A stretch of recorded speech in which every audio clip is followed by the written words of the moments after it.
Hey, welcome back to Let's Animate. We're dealing with 30 animated seconds of The Force Awakens.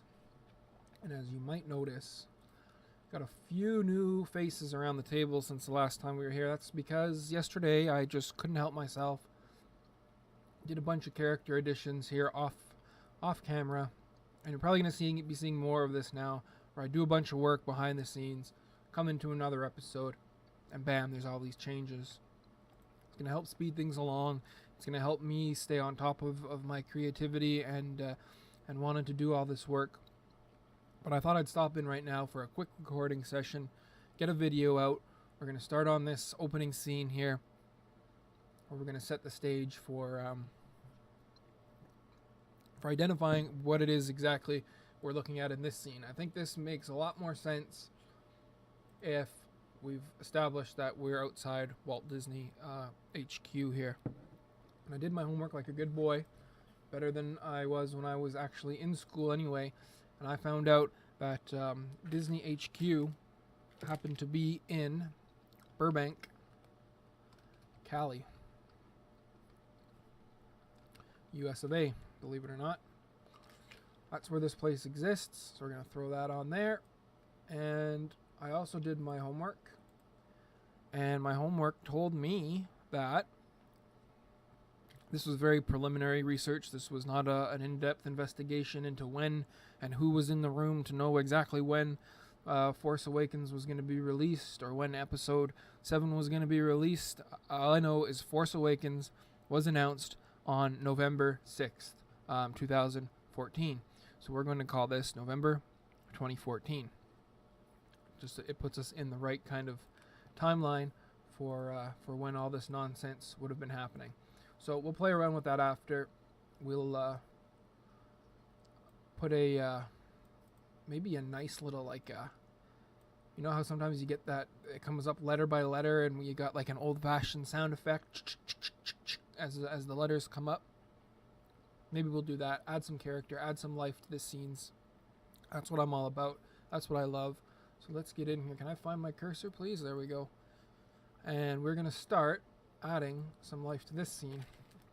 And I've got some snacks here with me because I've had a busy day. I managed to squeeze in some other recording this morning, but then I had to take off when I've been out of the house for a few hours. And I missed lunch. And I am just beat, you know. And I was going to not record, and I thought, you know what? No, I want to keep that creativity flowing. I was thinking about this all day. I can't wait to be able to sit down and do some Let's Animates. I want to get this done. I want to move on because the next project I've got, NLSS related project, and I'm over halfway through it, and we're going to jump right into that when this is done, and we're going to bring that story to life as well, because that some of that stuff that I was working on, I find is hilarious, but I find it's sitting by the wayside a little bit because I want to get focused on this for the time being. So we're going to be pacing ourselves in a kind of a weird way. Like I said, a lot of new additions will just kind of appear in this project as I do more and more off screen. Because yesterday, like I kind of have my own nice little bunker set up here. I feel like I'm in a little bit of a bunker. But I'm also easy to get at. So when anybody wants something, they just have to, you know, come and poke on my shoulder. And yesterday, I mean, I had my own thing going on, but like no one was bothering me specifically, but they could have if they wanted to. And I say bother in the most sensitive way possible. It would not actually be a bother to have to go and help someone who's, you know, in my family do a family related thing. You know, I've got responsibilities. You've got responsibilities. They've got responsibilities. Everyone in this conversation has got responsibilities. I got no problem going and helping out and being, you know, the person I'm supposed to be. So, you know, just be aware that I am sensitive to that sort of idea. That it's not truly a bother. But for the sake of recording, for the sake of being able to hear my voice and accomplish things, you know, I mean, there were people around that kind of prevented that last night. But there was not so much demand on my time that I wasn't able to get some animating done, and that's what you see here. This was accomplished, when everyone was home. Things are kind of settling, winding down for the day. We've had our supper, we've had our chit chats, everything's going good. Everyone's settling into their own tasks for the evening, and this was mine, and I brought this guy. See, we left a poor whistle state here in his mouth, but we managed to. I also gave them proper names so I could find them again. We managed to change this, and we can just kind of switch back and forth from uber serious with just sort of a normal eye. He's watching what's going on. Then when we come back and everyone's kind of unsure, we can switch to like a whistle mouth, and he'll have some notes coming out and twiddling his fingers or whatever it is that we had planned for that guy's life to go on. So I managed to get some stuff done, despite the presence of people, those dreaded people. They can be the worst. But recording is still going great. Having a great time with it. Animating more now than ever before, like literally ever before. Even from when I first started into this strange foray, my strange foray, a strange foray into this kind of stuff. And so I'm loving it, and this is gonna keep going for quite a while, even if it's just me tracing over ridiculous images. But yeah, busy day. Didn't eat lunch. I had a nice decent breakfast, a couple English muffins, some ham on there, so a little bit of cheese. Popped them in the toaster and threw the ham and cheese on after, and it was pretty delicious. But then around noon had to go out, and then I was out for the better part of the afternoon, and missed lunch, which is not something I normally like to do. And so I just got home. Like I literally got home, grabbed a little snack out of the cupboard there, the old pantry box, the old food nook, and sat down, and I ended up. This is why I'm never gonna win Father of the Year, right? I'm eating kids' snacks here. Like these are kids' school snacks, and I'm gonna steal them. Like I'm never gonna win Father of the Year, but I just find these things delicious. They're these soft little cookie things, and they're just so good. They go great with coffee, as does most things. And so I raided their snack cupboard. They'll be fine. Like, don't worry about it. They're totally fine. No shortage of food for them. No shortage of food. So yeah, I was feeling, and I got that hunger where, and I get this more now, the line of work that I'm in, and keeping this schedule, keeping my personal schedule. I get more, like I used to get typical hunger pains, where my stomach would kind of hurt. And I don't know if this is an age thing or just a factor of my change in schedule, like I say, with my personal situation and work situation. But I remember when I was in school, high school and afterwards and beyond, I would get like typical hunger pains. You feel your stomach growling at you, and it feels like it's trying to eat itself. More and more, I still get those, but more and more now I notice I get, especially if I'm hungry when I'm out doing things like I just was. I just get tired. I just feel like my body is getting beaten down and worn out. So it's a totally different thing that I'm not used to. And that happens when you get old. I've noticed, and I'm noticing on a continual basis. Your body, and I can remember back in the day, my family would say, "Oh, once you start to get old, your body just starts to go, and you don't notice it, and then all of a sudden, that's all you can notice, and kind of creeps up on you." Yeah, quiet old man. Pass the salt. I don't want to listen to this, but now that I'm getting up there in age, in years, in time, whatever it is that I am getting, old, I'm noticing that's absolutely correct, and it's gonna happen to you too. No one can escape it. Someone once said, oh, you know, it sucks to get old. And then another guy that was there.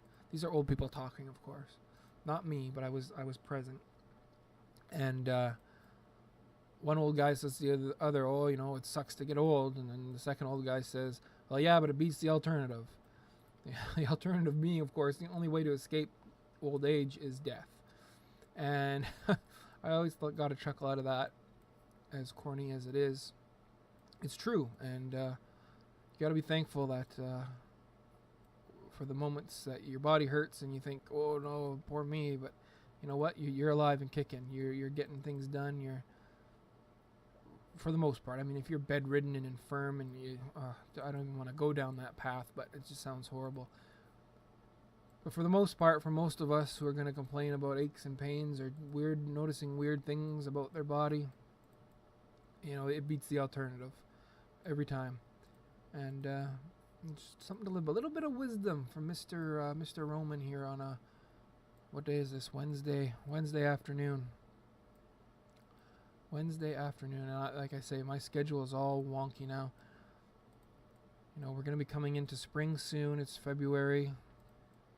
Spring here is a little bit later, but you notice the temperature change come March. Come March, I mean, it's by no means spring. It's still winter for us, but you notice, you can tell the difference. The days are longer in such a way that you know spring's coming. You know, the warmth is around the corner, and it's something to look forward to. And what was I saying? Something about my wonky schedule. Yeah, and it's only going to get wonkier as the year progresses. This glorious 2018, whatever this is all about. I wonder what 2018 will bring. I don't know. I mean, time will obviously tell, but we can always speculate and think, and it's a nice little thought experiment anyway, right? Any great advancements in technology industries? Any, are Apple going to be screwing people still? Bitcoin going to continue to plummet off the face of the earth? Who knows, right? I'm not a markets guy, but every time I see that, I think there's some people that would see this Bitcoin drop off as like, aha, yeah, see, told ya, Bitcoin, cryptocurrency, what a bunch of nonsense, never could last. All it does to me is reinforce the idea that I should have been on board with this ages ago, because I would have sold back when it was in the news about what a great meteoric rise that Bitcoin had, and it's cryptocurrency, the wave of the future. Nope, I'm out, I'm done. And but I never got on board in the beginning, so I own 0 Bitcoin. I own property like a fool, and by property I mean like a property, and by a property I mean like a tiny house in like nowhere. It's probably the worst kind of property you can own, because I never considered it an investment, because I knew it was not going to appreciate in value, and if it did, it would be so minuscule that it wouldn't really matter. Like, all the value I'm going to get out of this property is not financial value when I go to sell. It's value that I extract out of these 4 walls every day. You know, every day that my kids are able to go to bed in shelter, and not a tent, not a huddled in a cave somewhere in prehistoric times. You know, I've got fortunate enough to have all the comforts modern society have to offer, really. You know, vehicles and food and central heating and plumbing. Plumbing is huge. Electricity. You turn on the lights, boom, we got lights. Turn off the lights, boom, no more lights. You're like a god, a mini god. And so we've got all these creature comforts, and in the house and the house itself. I mean, it's huge. We get value out of this place every day. This idea of people buying homes and property just because hopefully someday it will be worth more. I mean, I get the logic, and I mean, it makes sense, but there's value that you can extract out of a place every single day. You know, don't let that, shouldn't be undervalued. just because it doesn't appear on a spreadsheet or on your statements, you know. But yeah, I got people here now, so we're gonna cut this episode a little short. There's voices appearing behind me at the door, and until next time, thanks very much. See you soon.